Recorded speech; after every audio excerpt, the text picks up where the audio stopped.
Can you people hear? You can just indicate if you can hear. Remember, Bismillah ar-Rahman ar-Rahim, the law is this here, that if you leave out a farz intentionally or unintentionally, your namaz is gone. If you leave out a wajib intentionally, your namaz is gone. You have to, there's a difference actually. There's a subtle difference. Just look at me 1 second. See, if you leave out a farz intentionally or unintentionally, your namaz, as though you never read your namaz, right? But if you left out a farz intentionally, we still say you have to repeat your namaz, but your namaz is done. There's a difference between leaving out a farz and a wajib. You understand what I'm saying? Because when you leave out a farz in your namaz, the namaz is also done, as though you're going up, down, kiss the ground and finish. But if you left out, but obviously you have to repeat it, isn't it? But if you leave out a wajib intentionally, right, intentionally, we'll say it's done, but in a very serious, efficient way. So you must repeat it in the time. You must repeat it in the time, right? And if you don't repeat it in the time, then it will be recorded in your deeds, good of deeds, that Luqman has read the Zohar Namaz, but with a serious efficiency. So there's the result is the same. The end result,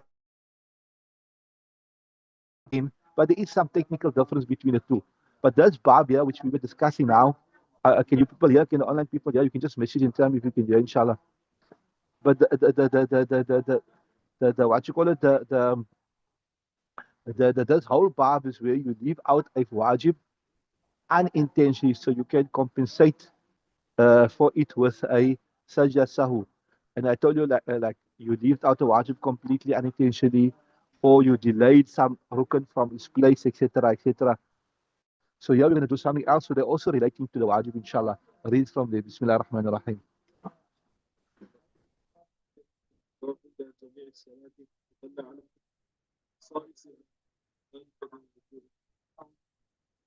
Just 1 second.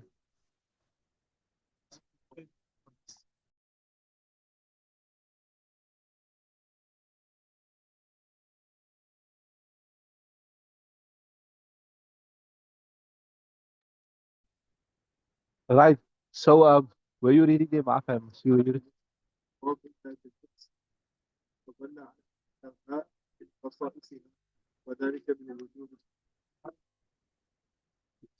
Well, I'm not sure. No, we never do that part. Okay.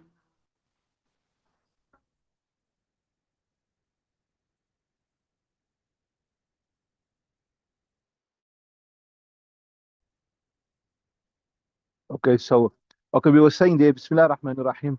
أو من ترك قراءة الفاتحة, if you read it out Surah Fatiha because it's wajib, لأنها واجبة because it's wajib, أو القنوت, a person leave out the qunut of witr, أو التشهد, a person lets out the tashahud, أو تكبيرات العيدين, a person lets out the takbirat of Eid. Also then, there you will have to do the, what you call it, you'll have to do the tashahud.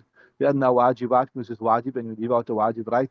فإن عليه السلام وأذهب عليها, Nabi Sallallahu Alaihi Wasallam was punctual upon it, من غير تركه مرة, without leaving it out even one time.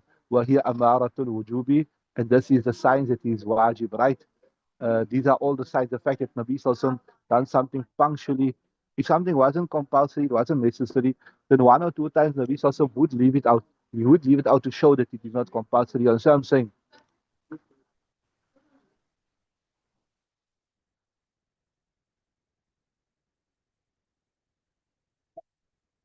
And then also, وَلِأَنَّهَا تُضَافَ إِلَى جَمِيعِ الصَّلَاةِ. All of these things, they're attributed to the salah. That you say, you say that, you say like this here, that this is the tashahud of salat. This is the takbirat of the Eid namaz. This is the kunut of the witr, kunutul witr. You attribute it to it. So the fact that you attribute it to the salah show that it's an important and integral part of the salah. You understand what I'm saying? That's what he's saying there in that ibarat.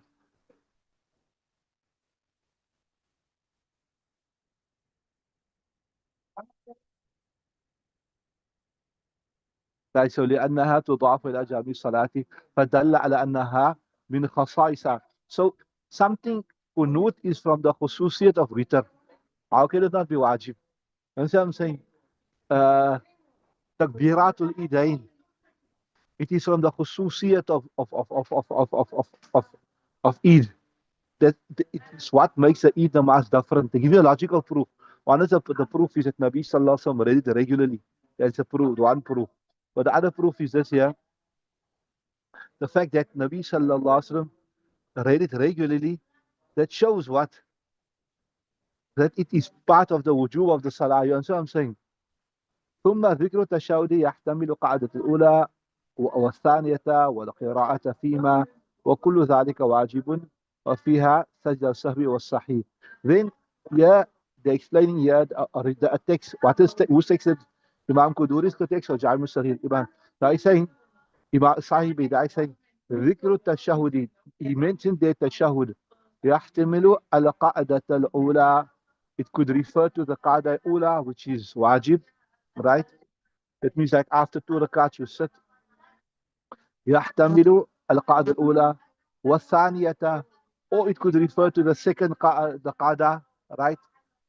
إذا سألت هذا أو قلت هذا فقد تم صلاتك والقراءة فيهما, and then to recite in them too, right? وكل ذلك واجب. All of that is wajib. وفيها سجدة السهو, and if you leave out any of these things, the recitation that you must read in it, in the tashahud position, you never read the tashahud, etc., etc., then it's because, so you just sat in the position of tashahud. So you have to sit in that position, and you have to sit in that position, and you have to recite. And if you don't sit in that position, and you do sit in the position, but you don't recite, then still too you have to left out a wajib, and as a result of that, you will have to make a sajda sahu, right? Okay, read next one.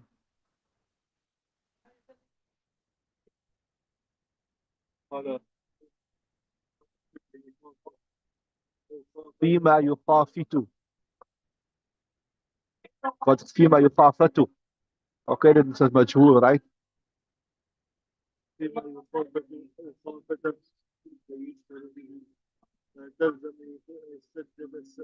Right. So in the next about the same, you know, certain salahs as what we call in Arabic sirri salah, and certain salah is jahri salah.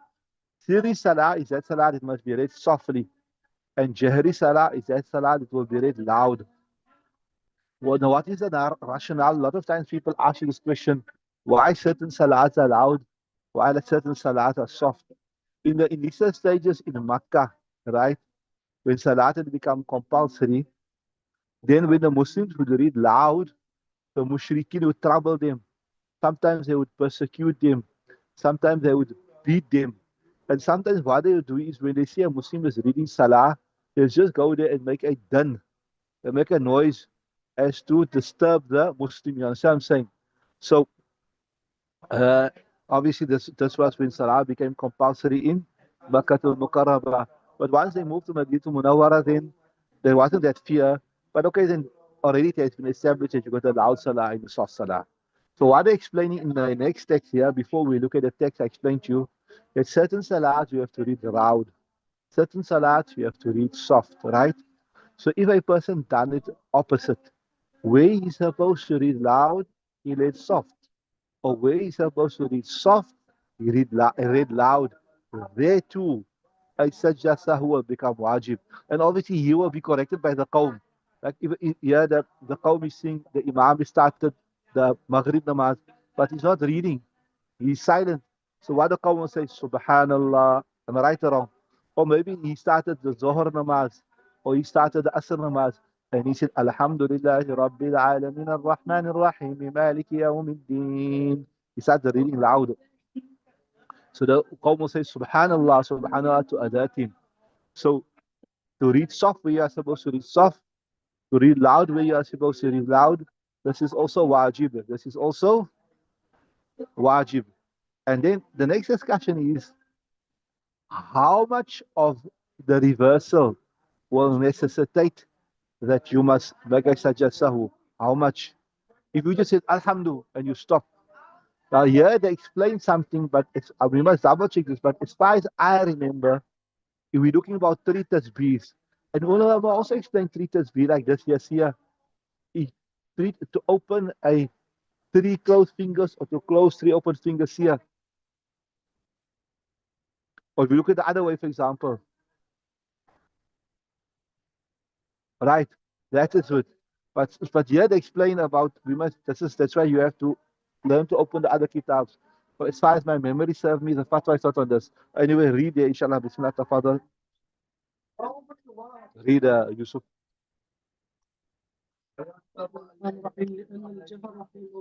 Yeah. So ولو جهر الإمام فيما يخافت or فيما يخافت, if the Imam read aloud in where he's supposed to read silently, right? Or vice versa. أو خافت فيما يجهر, or he recited silently in which he's supposed to read loud. تلزمه سجدتا السهوي, in two sajdas will become necessary upon him, right? Carry on. في موضعه والمخافتة في موضعه. Yeah. لأن الجهر في موضع, because reading loud where you are supposed to read loud, والمخافتة reading soft في موضع, in the place of reading soft, من الواجبات, it is from the wajib acts. So if you do go against it, you are falling short in a wajib. You understand what I'm saying? Carry on. Yeah. So this I told you.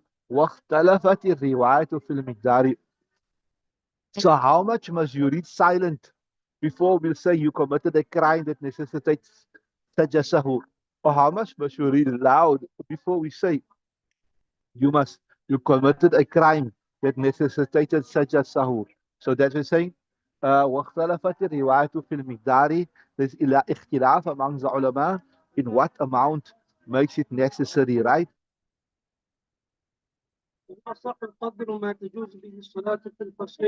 Right. So here they're saying the correct opinion is that amount which makes salat sufficient, which fulfills the faras of salat. Remember, you got the wajibat of salat. Look at me 1 second. Remember, for the wajib of salat, in the first two rakats, you must recite Surah Fatiha and you must make kirah. That was a wajib kirat. Remember, Luqman? Then you get the faras kirat. The faras kirat is just that, according to Imam Abu Hanifa, you must just read one long ayat by which a person can recognize that this person is reading the Quran. According to Sahih, you must read three short ayats. So they say here, if you read opposite this amount, then as a result of that, the sajda will become wajib. But I told you, I must double check it, or if you get a chance to double check it, it is actually not that. It is if a person reads for three tasbeehs, loud where it's supposed to be soft, or if you are soft where it's supposed to be loud for three tasbeehs, then sajda will become wajib. Are you with me? So see there, the fatwa is not on this. I'll try to check it again, inshallah. If I remember, remind me. But the fatwa is not on this call that. والأصح قدر ما تجوز بالصلاة في الفصلين. The correct is the amount of what salah is correct in both fasal. Why? Because they say, look here, you must fix it at the amount. You can't just say, even if a person said one word, he said Alhamdulillah. Now you punish him and say, no, you have to make such a sahu. Because a little is see, they say لأن اليسير من الجهر والإخفاء لا يمكن الاحتراز. It's very difficult to abstain. A man is prone to making a mistake with a little bit, but he's not so prone to make a mistake with a long kirat. So because he's prone to make a mistake with a little kirat, we'll overlook and we'll forgive that little kirat. You understand what I'm saying? So that's what he's saying there. لأن اليسير من الجهر والإخفاء لا يمكن الاحتراز عنه. To abstain a little from reading loud in the wrong place, or a little of remaining silent in the wrong place where you're supposed to be loud. لا يمكن الاحتراز عنه. It's not it's so easy to abstain because you make a mistake and you realize. So you just say, okay, you made small mistake, realize, carry on, move on, right, carry on. Yeah, but now when you make a lot, now we'll say, yeah, this is a big mistake. You read a lot where you're not supposed to read loud, or you read a lot soft where you're not supposed to be loud.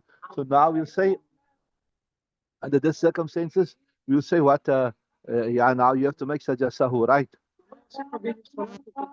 Yeah. So I told you, وَمَا تَصِحُ بِهِ الصَّلَاةُ كَثِيرٌ.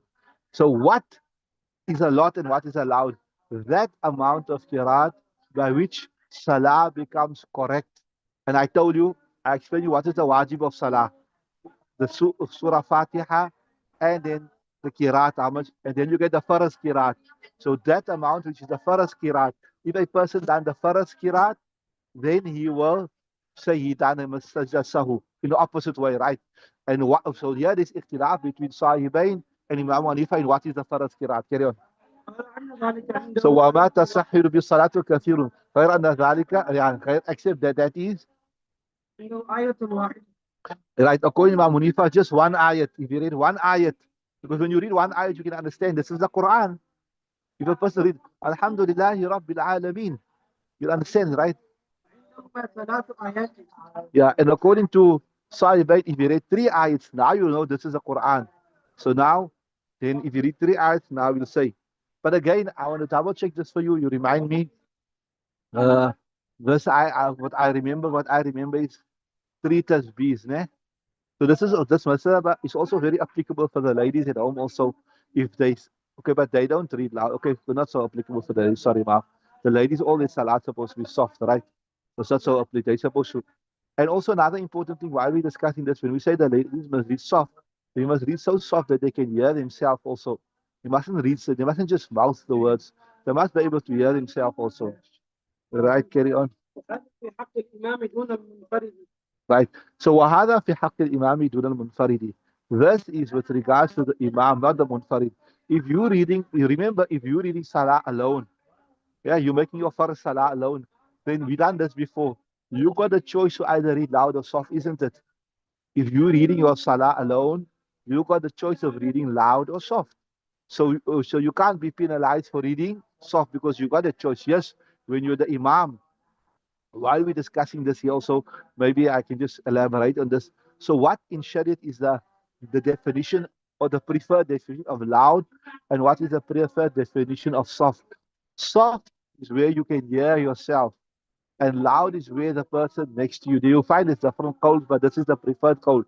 Soft is where you can hear yourself, and loud is where the person next to you can hear you. So this is important, very important for the ladies. They must understand also when they're reading the salah, whether it is a serious salah or jahri salah, whether it's a loud salah or whether it's a soft salah, they must be able to hear themselves. If they can't hear themselves and they're just mouthing the words, then that is not good enough. The salah is not done. They must be able to hear themselves. They must be able to hear themselves, right? So, right. So they're saying, why is this? وهذا في الحق الإمام دون المنفرد. So this is only relates to a person making imam, but not a person reading alone. Why? Because لأن الجهر والمخافتة, reading loud and reading soft, من خصائص الجماعة. It is from the specialities of Jamaat. In other words, it's in a Jamaat namaz that you read loud. A person who's reading alone, he don't have to read loud. He can read soft, right? So let's zoom out one more text. We never do so much today. Read the next one also. وصهو الإمام مضاف إليه يوجب المؤتم السجود as a مفعول. So what I'm saying is, if the Imam made a mistake, right, then necessary, because like I told you, you understood in the Hanafi madhab the concept that the Imam is like the engine of the train. Whichever direction the engine goes into, what happens? The train goes. So وَصَهْوُ الْإِمَامِ يُوجِبُ الْمُؤْتَمِ السُّجُودَ. So the mistake of the Imam, it makes necessary upon the Muqtadi the sujood. لِتَقَرُّرِ السَّبَبِ الْمُوجِبُ فِي حَقِّ الْأَصْلِ. Because لِتَقَرُّرِ السَّبَبِ, because of the establishment of the reason that makes it wajib with regards to the asal. The Imam is the asal, the man is the main one. So the Imam is the main one, and the reason that made such a sahu has been found in him. It has been found in him. You understand what I'm saying? So he right.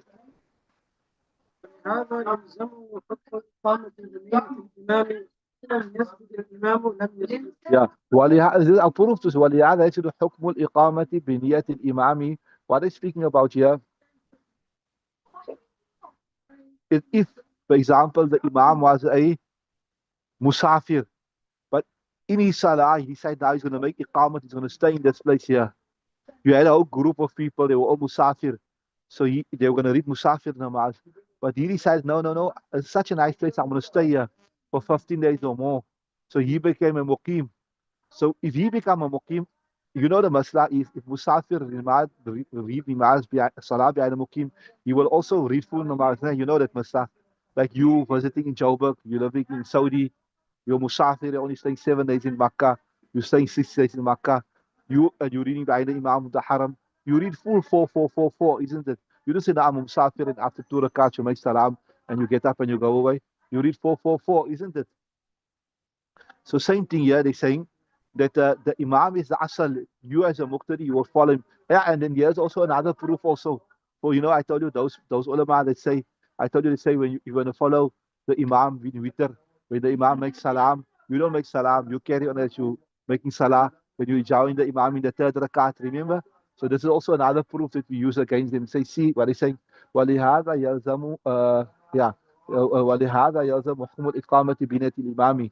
Right? So فَإِنْ لَمْ يَجْرِ الْإِمَامُ لَمْ يَسْجُدِ الْمُؤْتَمُّ. If the Imam is not making such a sahu, maybe the Muqtadi picked up that the Imam made a mistake.